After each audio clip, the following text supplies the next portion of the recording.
Hi guys, how you going? Brooklyn Storm here, Director and Principal Psychologist at Cerebellum Consulting. So nice of you to join me today. We're at Frankston, so I thought I'm on my way back from one of the schools I work at on the peninsula, and thought that I would just pop down here. It's a beautiful lookout point. Maybe I'll try and show you my building if I can see where to flip the camera around. So I don't know if you can see it off in the distance. It's the tallest building that you can see down there, and we're on the ground floor in that building, so I might pop out for a little walk to the beach later on. But anyway, okay, so what I wanted to talk with you about today was this. I don't know if you know this or not, but when I was growing up,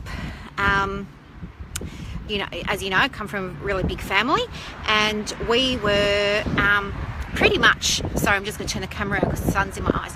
We're pretty much living in poverty, really, living below the poverty line, and we grew up in a low socioeconomic area.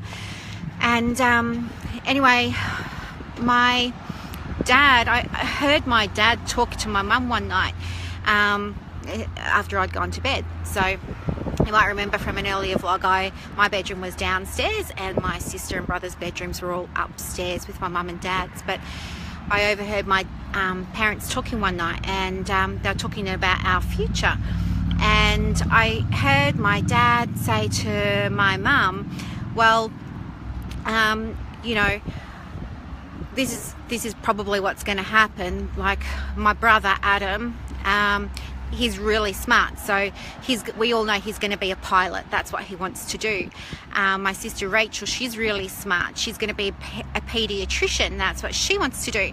And my little sister Candace was meant to be a doctor or a vet nurse, or vet surgeon or something like that.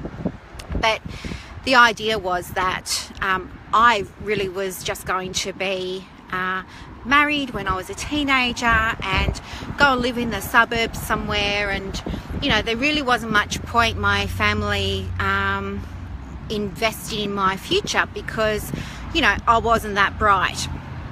So you know, as a little girl, I guess after I heard that conversation, you know, from my dad, and they don't know that I heard it, of course. I was just hiding around corners as kids do.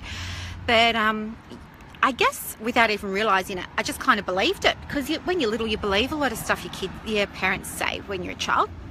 So anyway, I believed this. And then when I grew up and I went to high school, you know, it was a really big transition, and I really struggled a lot in high school. I got bullied a lot because I didn't fit in, because you know, we were broke. I couldn't do a lot of the things that my peers were doing, so I just wasn't fitting in. I just wasn't connecting, and I was on the outside of the groups the whole time. And then when I was in class, I really wanted to be a good student. I really had heart, and I had motivation, and I had dedication. But you know, it didn't matter how hard I tried. I struggled with high school. Like, I just could not get in the zone. I don't know what it was. So then when it came to the end of high school, you know, my family situation was different. My mum was at uni then, and she was sort of saying to me, hey, you've got to do this. You know, I don't want you to have a life where you're worried about your money. We need to get you financially literate so that you can look after yourself. Hi, Mum. So she sort of really encouraged me to do something at university. But to be entirely honest, what do you think happens to, you know, a teenager when the message she's kind of grown up with is that she's not bright? What do you think she does in her VCE exams? Well, she applies herself, but she doesn't believe that she's going to do very well. And what ends up happening is we get a self-fulfilling prophecy, and she doesn't do too well, and then she feels bad about herself, and then like she's let everybody down. And it was really just a horrible time for me. And anyway, I kind of could understand where my mum was coming from, and I knew that she wanted me to have a career, but at the same time I didn't believe that I was smart enough to be able to do something like that, especially go to uni. I mean, I was just in awe of her for being able to do it, especially as a mature age student with 6 kids and a single mum at that. So I just had her up on a pedestal, and I never thought that it was ever going to be attainable for me, so I just didn't bother really trying.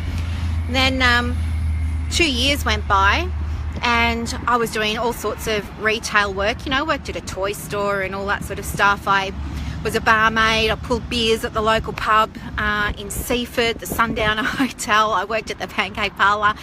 And, you know, it took me 2 years to realise this wasn't the life that I wanted. And so, anyway, I was still really scared about even trying to get into university. But as you know from previous video, I did a correspondence course in psychology. I really liked it. I then went to, I rang the uni. They told me go do a couple of subjects more at VCE, so I did that.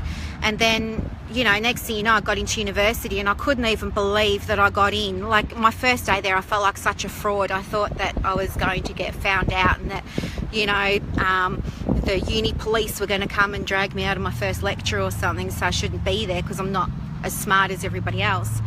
But what ended up happening was, at university, a lot of my subjects were geared around psychology.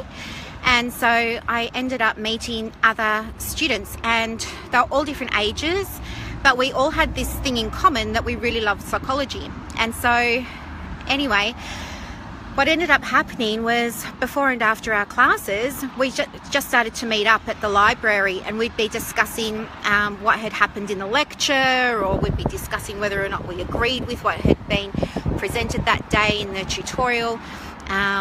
And, you know, we formed relationships and friendships with each other. And then informally, these just kind of became sort of study groups. And so then what would happen is, after a lecture or something, we might even go down to the library, some of us, and we'd discuss what we just learnt, and, you know, help each other study and prepare for exams.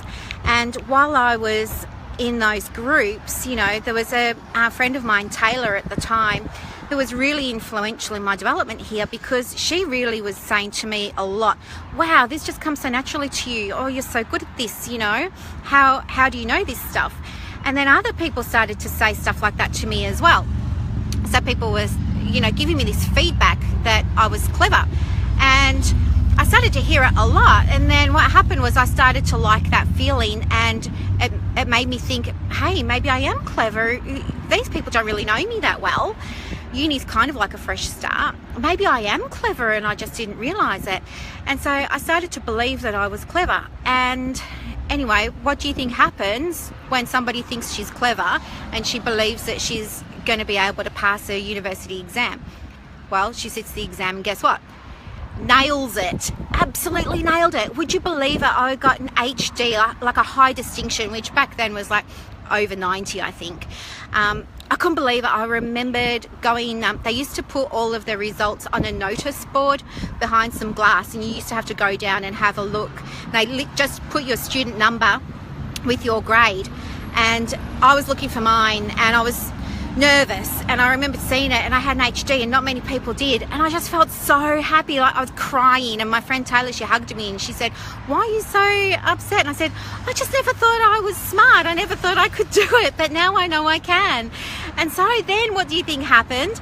Every time I had to sit in the exam, I nailed it. I couldn't believe it. Well, apart from statistics, but I don't think many of us were nailing statistics. But I guess what I'm trying to say is that when I was able to listen to messages that were coming around me that were positive and saying that I could do it and that I was capable, and when I started to believe for myself that I was capable and I could do it, things changed for me and I became successful.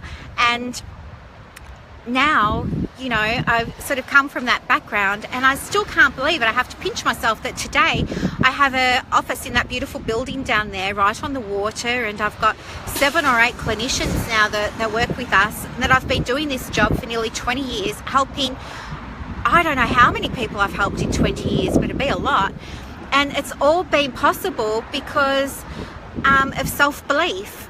So I think, you know, I would love to hear about your experiences with self-belief, and I would encourage you to surround yourself with people who believe in you and people who are going to fan your flames. you know, get rid of the people in your life that are saying it can't be done, you're not the one to do it, this is ridiculous. Surround yourself with people that are going to say it's ridiculous, but if anyone can do it, you can. Yes, it's challenging, but we know you've got it covered. Or you know what I mean, you need those people around you if you're going to hit your goals and build your dreams like I've been able to. I'm just so lucky. I'm the luckiest person in the whole world. And really, I owe a lot of this to my mum, and I owe a lot of this to those people that I was with at university. They really helped me change how I saw myself. So anyway, have a think about who you've got in your life that's fanning your flames at the moment. And if you've got people there who are naysaying, either stop talking to them about the things that you want to do, stop talking to them about your dreams, start focusing that energy on people who are going to work with you to make them happen. Anyway, that's me. Thank you so much for joining me today on day 79 of the 90-day share.